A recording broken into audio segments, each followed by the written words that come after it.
Bé, és fer l'efecte mallar amb una carn molt primeta, però amb una particularitat molt gustosa i sucosa.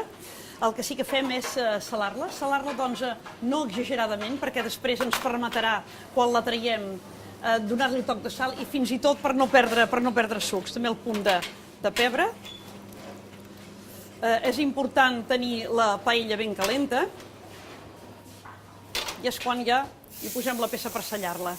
És una peça molt grassa, té molta infiltració de greix, però el que volem és donar-li aquest toc tocat per al foc i a més sellat.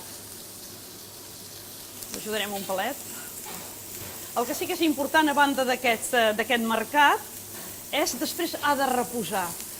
No podríem servir-la de seguida, sinó que li hem de donar un repòs perquè a dins es trenquen les fibres, hi ha uns líquids que circulen i hi hauria el perill de perdre sucs, de perdre aromes.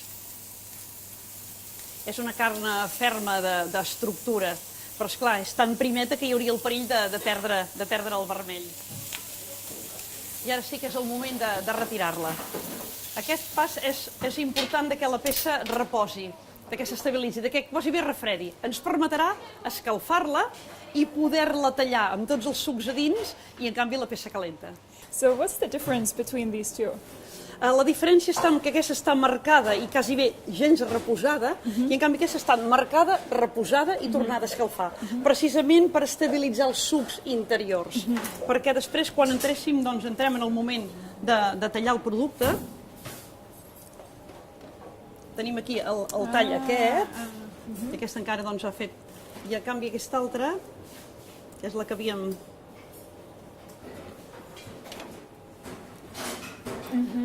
Aquí tenim una carn molt més viva que per al repòs s'estabilitza i et permet fer una altra escalfada i tens tots els sucs a dins.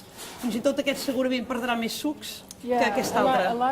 Perdrà més sucs. I en canvi l'altra els té tots a dins. Pel repòs i perquè després ens ha permès aquest calor. Amb la salsa que hem preparat, ara llavors serviríem el producte perquè el client observés el vermell, però abans pintaríem el fora amb la salsa que hem preparat fosca, per disfrutar de tota la concentració dels sabors de l'efecte mallar i, en canvi, dels sucs interiors de la peça. So how do you know when the steak is done? Clar, evidentment, són peces diferents. Aquí sí que cal l'ull del cuiner, de tenir la paella al punt de temperatura i saber-li donar la volta i retirar-lo. Perquè no estem cuinant un producte industrial, sinó que és un producte natural que mai té el mateix grossor. Per això hi ha d'haver aquesta tècnica i aquesta intuïció. Sí.